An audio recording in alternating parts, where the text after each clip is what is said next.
अस्सलाम वालेकुम, कैसे हैं आप सब लोग। उम्मीद करती हूँ कि सब ठीक होंगे। अल्हम्दुलिल्लाह मैं भी ठीक हूँ। और सुबह हो गई है, सुबह कहाँ बल्कि दोपहर हो चुकी है। और आज जुम्मातुल मुबारक है, तो जुम्मे की थोड़ी सी मैं कोशिश करती हूँ एहतमाम करने की। तो यहाँ मैं कपड़े प्रेस कर रही थी और ऑयलिंग भी मैंने की है। उसके बाद मैं नहाऊँगी और फिर बस नमाज का टाइम भी साथ साथ हो जाता है काम करते करते, क्योंकि दिन गुज़रते पता ही नहीं चलता।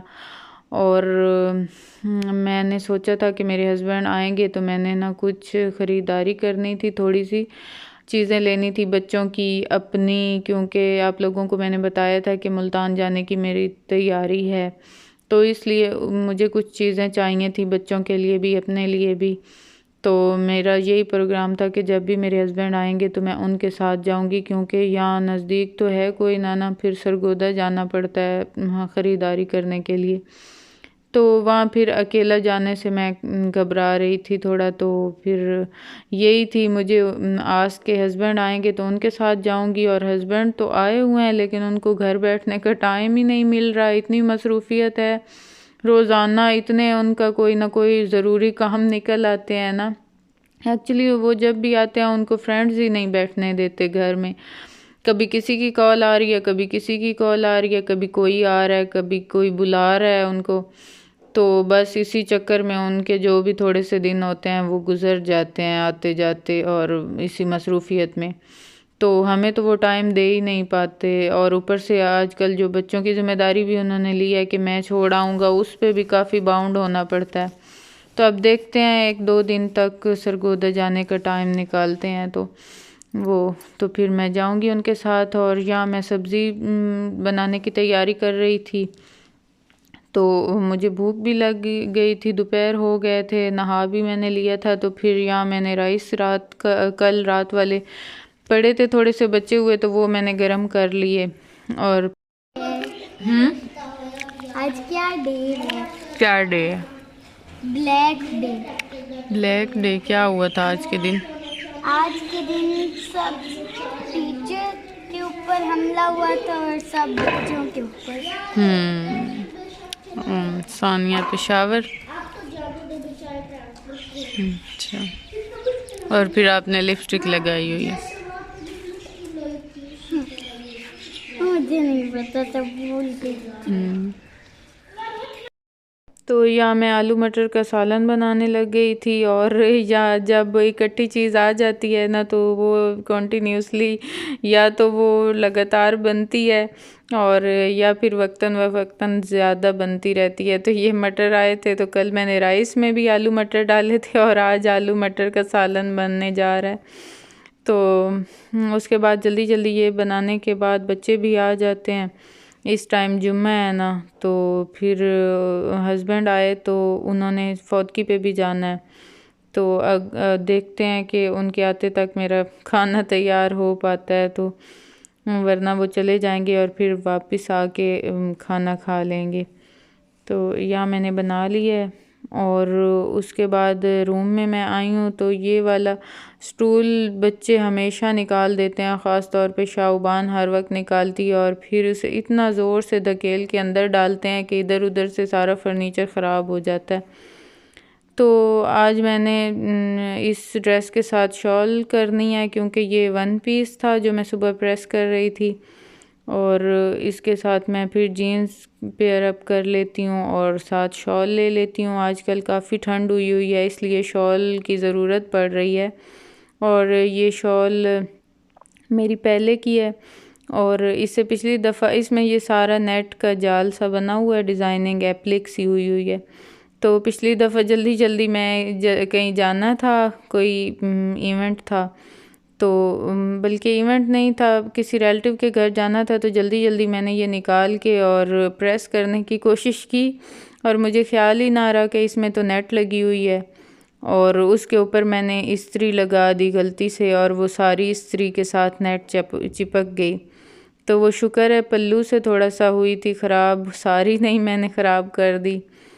तो फिर अब मैं इसे घर यूज़ कर लेती हूँ आम।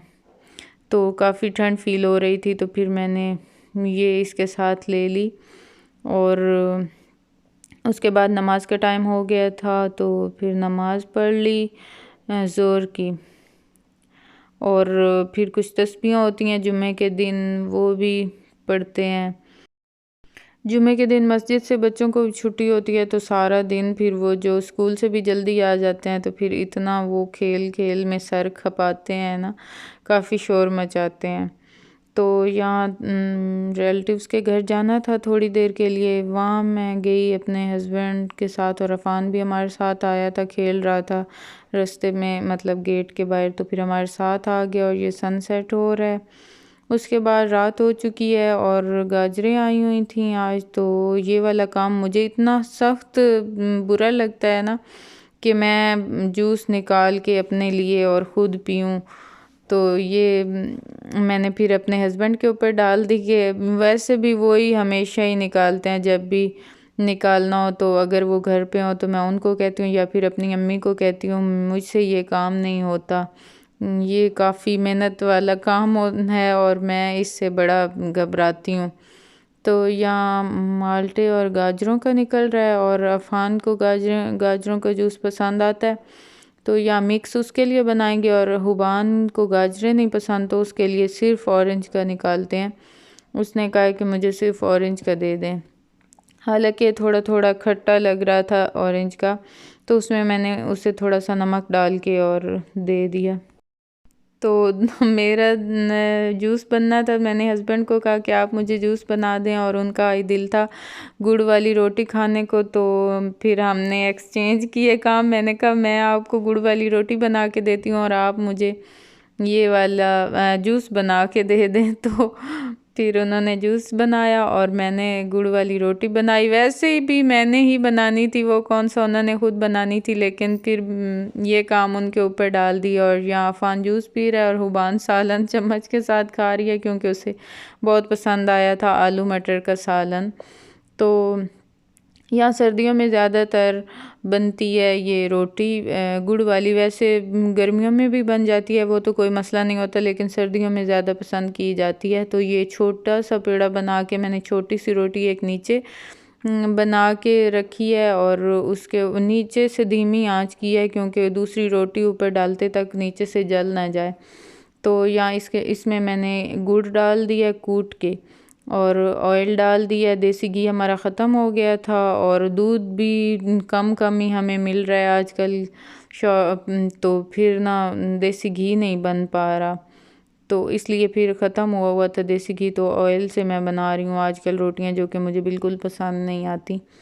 तो फिर वो उसके गुड़ के अंदर ऑयल डाल के और ऊपर से छोटी सी रोटी एक और बना के डाल देते हैं, तो इससे ये है कि फटती नहीं है रोटी और उसका गुड़ भी तब भी उसका सारा शीरा अंदर ही रहता है, लीक नहीं होता। तो यहाँ एक मैंने बच्चों को बना के दी रोटी, उन्होंने भी कहा कि हम भी खाएंगे गुड़ वाली, और एक मैंने अपने हस्बैंड के लिए बना ली। तो 2 रोटियां मैंने बना ली और शुक्र है सही बन गई थी क्योंकि ताज़ा आटा गूंदा था मैंने, और ताज़ा आटा की रोटी इतनी अच्छी सादी नहीं बनती। तो ये वाली अगर फिलिंग वाली कोई भी रोटी हो तो फिर वो ताज़ा आटे की तो मुझसे तो नहीं बन सकती। लोग तो ताज़ा आटे की भी इतनी अच्छी रोटियां पका रहे होते हैं, लेकिन मुझसे नहीं बन पाती, काफ़ी अकड़ जाती है रोटी और ना अजीब सी बनती है, वाइट सी। तो बस यही थी मेरी आज की वीडियो। आई होप कि आप लोगों को पसंद आई होगी। अगर पसंद आई हो तो लाइक और सब्सक्राइब ज़रूर कीजिएगा और दुआओं में याद रखा करें। मिलेंगे नेक्स्ट व्लॉग में, तब तक के लिए अल्लाह हाफिज़।